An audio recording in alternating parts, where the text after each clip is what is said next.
Hey, this is Wes. In this video, I want to take a look at how we can use compare mask and anchor points in Substance Painter to create complex effects. So here you can see that I'm creating this dent effect. In this video, we're going to run through this process step by step so you can see exactly how this is done. So now let's jump into Substance Painter and let's see how we can create this. Okay, so here we are in Substance Painter. I have my bottle and I've already started to work on creating this metal edgeware. So I just have my simple generator. I'll adjust this edgeware and you can see I have the metal edgeware.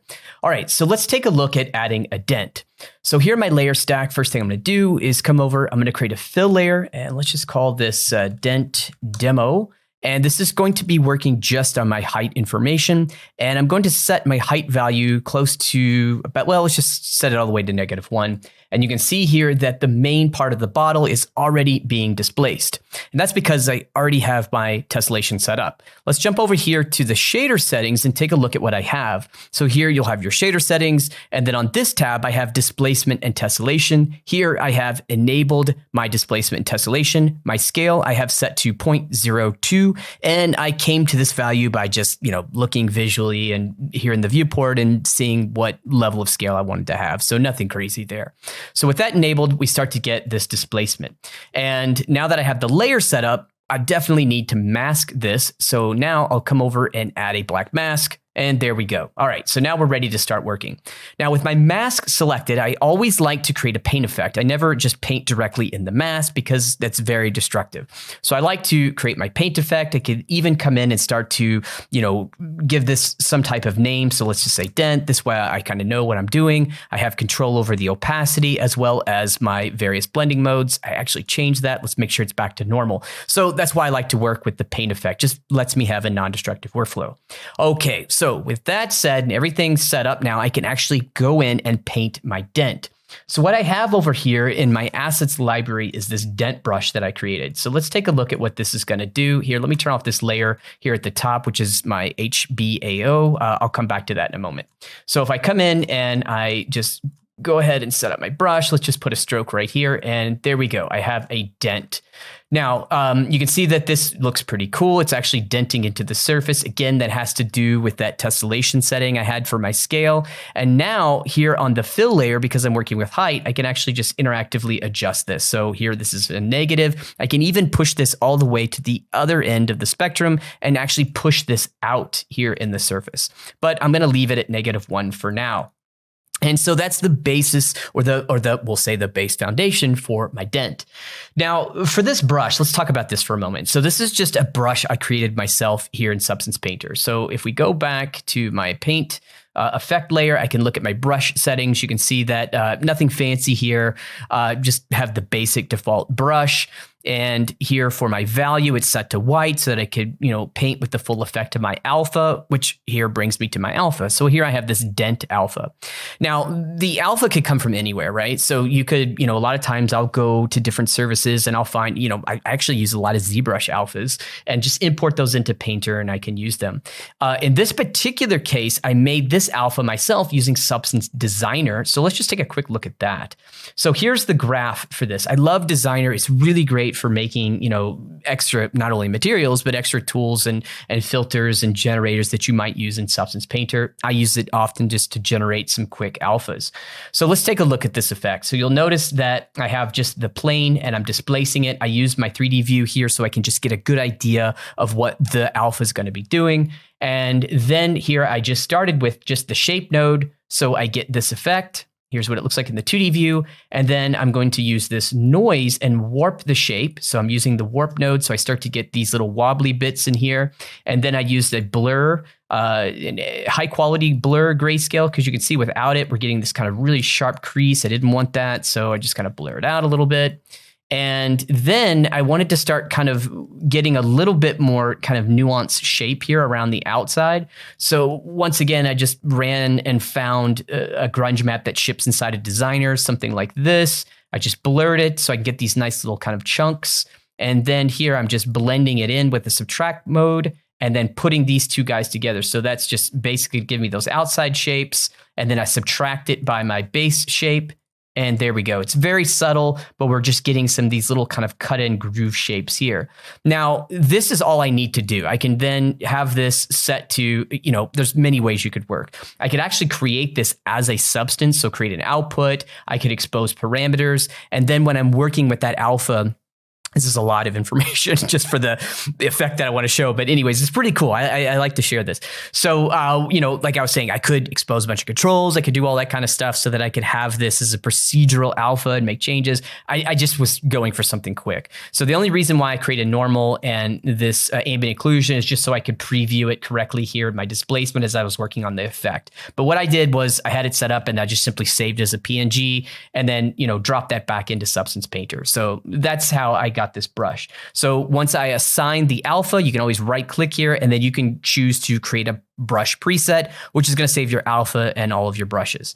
Okay, so with that said, if that's new information, awesome. If it's you've heard that before, hopefully you could just skip over that pretty quick. All right, so again, we have our brush. Nice, great. We have our dent. So one of the other things that I like to do with this is if we jump over here to our filters, let's look in my libraries. I'll go to all libraries. Let's jump over here to where I have my filters. This guy here, and we'll do a search for HB that gives me my horizon-based ambient occlusion node. So here I could just drag and drop this right into my layer stack, and now I have the effect. I had already done that, but you get the idea of what I'm doing here. The reason why I'm going through this process is because it's just gonna give me a little bit more information. So let's come over here and I can play around with the overall kind of channel depth, the intensity, I can blur it. Let's just bring this down. You can see I'm just kind of playing with this effect there. So here is what it looks like without the ambient occlusion. It's okay, but it's kind of hard to see the overall kind of shape and form. And with the AO, there we have it. So that's another good use of this horizon-based ambient occlusion filter. In order for this to work, let me just say that you do have to come over to your texture set settings and make sure that your ambient occlusion channel is added. So you can click the plus and add that channel into here so that you can work with that. Okay. So with all that said, let's see, let me just drop that down slightly. Okay, we have our dent, we have our metal edge wear, but one of the problems that I'm facing here is that, well, I'm not really, this edge wear filter that we have, which is going to be this guy, you can see that it's not really affecting or being affected by that dent. And so here is where I want to talk about being able to use things like anchor points and the compare mask option to kind of enhance this overall effect. So let's build this up from scratch. So first thing that I'm going to do, now there's, again, just like with anything, there's tons of ways that you could go about working on this. What I like to do is create, another layer on top. So we do have this metal edge wear that's being masked by this generator effect, right? So I could try to combine all of this into one effect, but it doesn't really give me the full control that I wanted in the end. So what I did was I created another layer on top, and we'll call this, let's see, this is going to be dent metal. So it's the dent metal of the material of the dent, which is going to be metal, and I'll call it demo so that we can see what we're doing here. And then let's just set this up as a metal material really quick. So over in my materials, I'm going to just drop the value of that base color slightly. Let's increase my roughness. Well, here, we'll keep it about like that. Let's set it to metallic. And here we go. We're starting to get a metallic effect. One of the things that I always like to do with metal, I guess depending on the type of asset, but I like to use these filters here. And I love these finishing filters that we ship with in Painter. So I'm going to use this matte finish getting cut off in the screen capture, but it says matte finish rough. And that is the filter we're going to use. And so with this guy in place, I can adjust things like the scale and the brushing intensity and get something like this, kind of overdriving it just so we can really get a good idea. Now I can jump back to my layer. Let's play with the roughness. There we go. So really quick way to create a nice kind of metal material. All right, with all that said, we need to mask this. So of course, we're going to jump over here to our masking and add a black mask. Now we can start building up this generator, or start building up this metal material so that it appears around where this dent is going to be. And to do that, like I said, we're going to start using anchor points. So here in this dent, this is my original dent material, and I had my dent paint effect. So first thing I want to be able to do, this is what this mask looks like. So I just Alt left click here on the mask, and you can see I get this masking effect. Now, what I want to do here is I want to anchor this information. Think of it like a pinpoint that we can reference later. So to do that, we'll come up here to our effects, and I'm just going to add an anchor point. And now I have this anchor point. It's going to be named based on whatever the layer name is, and it's going to append mask by it. So you can change this if you want. Now, one of the important aspects about anchor points is that wherever you pin this point in your layer stack and you want to reference it, whatever you're referencing, whatever is going to be referencing this point has to be above it, right? So for example, always just remember this, the layer stack is processing from the bottom upwards. And so if I'm trying, I can't reference something that's below it. It doesn't know about it. So I have this Dent metal demo. I'm just going to drag this up here just above, just as long as it's above my anchor point, I'm good to go. All right, so now let's just get into the aspect of building up this effect. Okay, so we're going to jump back over here. Now, a couple things we could do. Number one is I could just simply come into here and let's see, what's some different ways? I could come into here and I could add a fill layer. And once you add a fill, you can click on the grayscale button, access your anchor points. And now you can see that I have this Dent demo mask. This is the one that I created. I can select it. And there we go. We're starting to get this mask. Now, what's interesting here is I could come in and I have a little levels controller to it. So let's go and just start to kind of clamp this levels like this. And if we wanted to, we could try to build up the effect, something like this. Okay, so now you can see that, well, we're getting some of this raw metal in the area of where the dent is going to be. And that's just one way to kind of reference that. It's not going to be the way that I want to work right now, but I could try to build up the effect this way, you know, copying and pasting the anchor over itself, blurring it, subtracting it, and things like that. That's another way you could work. However, one of the key points that I wanted to be able to do with this effect was I wanted to keep it as non-destructive as possible. So let me show you what that means.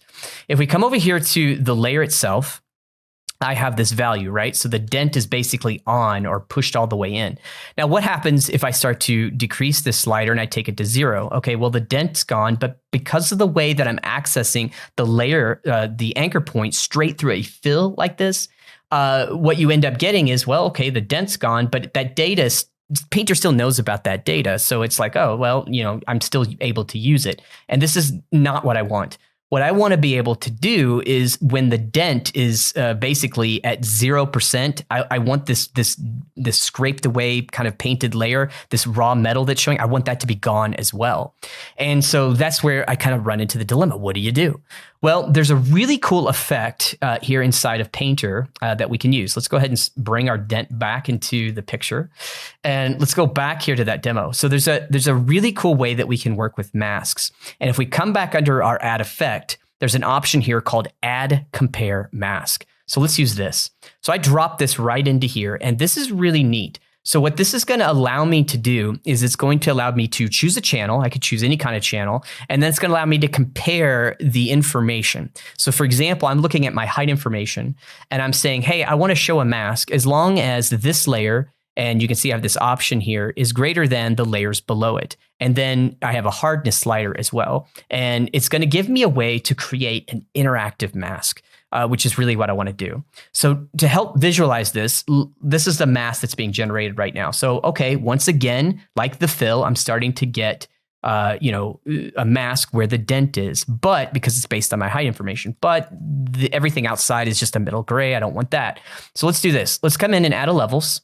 And then I'm just going to clamp this value. So we'll do something like this to start. Let's see what this gets us. Okay, I'll hit M on the keyboard to go back to my material mode. And just like before with the fill layer, with a compare mask and a levels, we now have this metal edgeware showing up where the dent is. However, the difference is this time, if I come over to my fill layer and I start to adjust it, look at this, I can actually make that metal area disappear as well. So now the height information is not only driving the dent, but it's also controlling the intensity value of my mask. You can see the little thumbnail here as it's just kind of disappearing. So here's what it looks like. It just starts to fade back. It gets smaller, and that's really, really interesting. Okay, so let's take this back. Just something else so you know, like if we were to go the other way, let's say instead of a dent, we wanted this to kind of actually maybe, kind of bump outwards. So now we don't see our mask, right? Well, if we jump over to compare mask and we check, or we just switch this to less than, now we can get the same effect. except in reverse. So that's pretty cool too. All right, let's jump that back to greater than. Let's come over here to our dent and let's set that back to -1. Okay, so here's where we are at this point. We're able to kind of work with this effect. Now, what I really want to do is add some more metal edge wear on top of this. So let's do this. Inside of my mask, you can see what we're doing here is we're building up what we call an effect stack. So we have a compare mask, we have a levels, and we're going to add another effect on top of it. So this time we're going to add a generator, jump over to our generators, and I'm going to add that metal edge wear. Once again, it's getting cut off in the screen capture, but you get the idea. And I have my wear level and my contrast. So now we have two metal edge wear generators showing up, or basically kind of combining on top of each other. So for example, this is what it looks like here. You can see that we have the original metal edge wear that I had, and then there's one showing up here on top of it. And so what I'm going to do is just come over here to that original, that metal that I just created, that Dent demo. And actually here it is, the metal. Let's just turn that off for now. This is the underlying layer because we just want to be able to focus on this new version that we're building up. Okay, so let's play around with this. First off, another way that we can use anchor points. So we haven't really used the anchor point yet, right? We've used compare mask, but here's where the anchor point comes in. So with things like generators, we can come over here into the image inputs, and you have these sections for things like micro, normal, and height. And here's where we can actually reference anchor point data inside a generator. So if I jump over here to the height, micro height, because that's where I've anchored my data, and I go to my anchor points, sure enough, there is my demo Dent demo mask. Let's add that in. And then here you can see that we even have this little levels control here that we're going to play with. So let's do this. So we have this in place. Now we come over to our micro details, and we just need to tell the generator, hey, this detail that's inside the image, I want you to use it. So we come over to micro height and I click true to enable it. Now you see it's very subtle. Let me zoom in really close. Something's happening, right? So true. There it is. I'm turning it on and off. You can see something is happening. Great. We got something. Let's play around with this. So I can increase my curvature intensity, my height detail intensity. I can bring this up. And now we're starting to get some wear inside the dent. Okay, pretty cool. That's kind of what I want to do. But the problem is, well, what I mean, kind of what I want there to be edge wear being affected by this dent, but it's not what I want. It's like I see it everywhere. I just want it on the edges. It's inside the dent. It's all on the outside. It's not going to work. So what can we do? We can come back here to the levels section and let's play around and see what we can do. Now here's something really cool.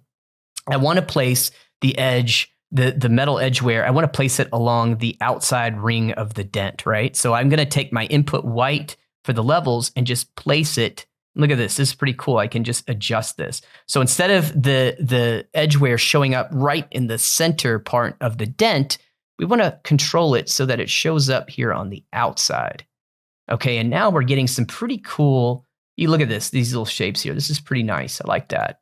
All right, so that looks good. Now we can play with things like our height detail intensity. So we can, bump this up a little bit. We can play with that curvature. We can, I don't think the AL radius is doing much for us, but we can play with some of these values now, right? So our curvature is up. We can play with the overall kind of wear level of this. So crank it up slightly, grunge amount. We've got all these values, right? So we'll come back to this stuff here in a second. Okay, so now we have the effect showing up on the outside, but it's also showing up everywhere else. We definitely don't want that. This is super easy. All the generators have these blending modes. So here's where we're going to use the blending mode. Let's just come in and drop that to multiply, and there we go. We have the effect isolated to the dent, but on the outside of the dent.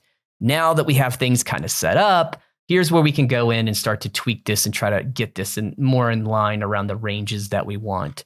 So here, I won't spend a ton of time on this, but I'm just playing with it just to see what I can kind of do. Let's do something more like that. I don't know. We'll just see what that does. Okay, fine. That looks good. Now, let me go ahead and enable my secondary or my primary metal edge wear on top. So now you can see the two are blending together. The only difference being is that, they're just different values, right? So I can see that this metal is a little bit darker. No problem. I'll come over. Let's just grab my eyedrop tool and just select there. And there we go. That brings them more in line. And then, like I said, I can play with this roughness if I want. Looks like it should be a little bit, not as rough. Okay, and there we go. I have my edge wear showing up alongside of that dent.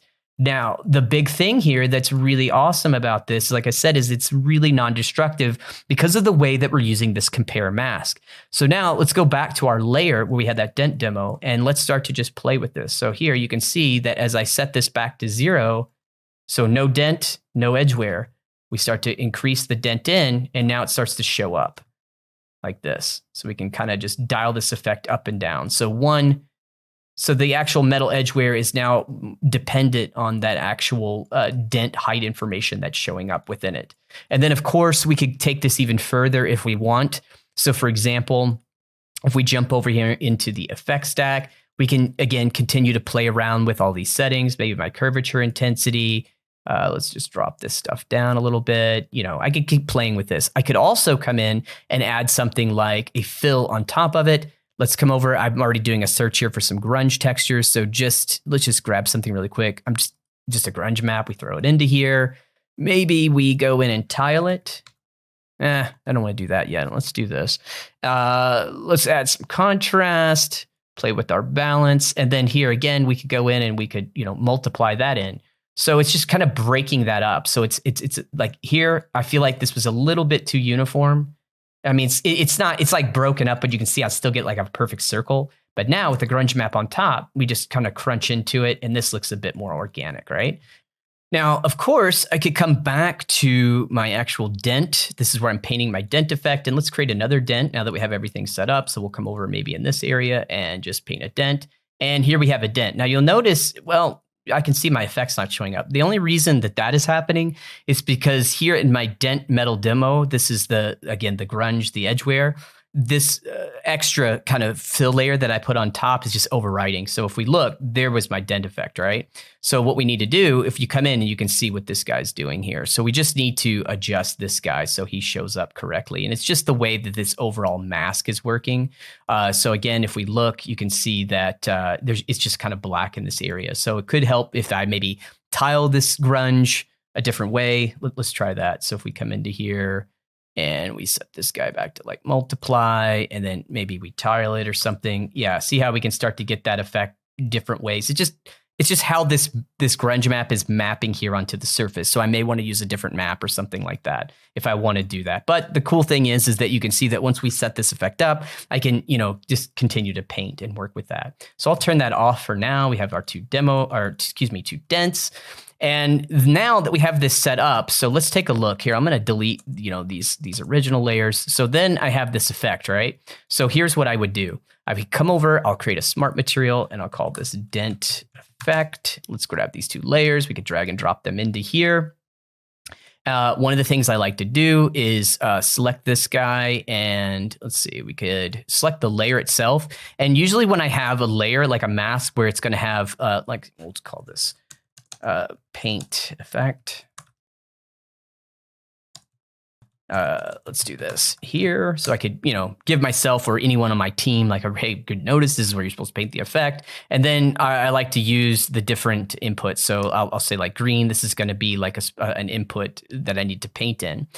Then what I could do is here, we could actually go in. Let's just grab my eraser, or here, let's do this. Let's just get rid of the layer. We'll add a paint.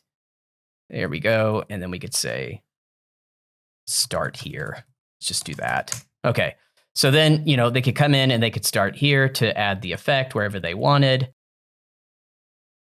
And now this is all part of a smart material. So if I right click and I choose to create a smart material, this is going to make a smart material for me. And so here it is. So if we turn this off, now I'm in a new project. I want to use this. I could just drag and drop this here into my layer stack. I could come over here to my dent, start here. Let's scale this guy up and paint. There we go. Got my dent effect. So set it up once. We can reuse it again and again across the various projects. And so that concludes this video. As you can see, using compare mask and anchor points are great tools for you to create complex effects and materials in Substance Painter. Thanks a lot for watching, and I'll see you next time.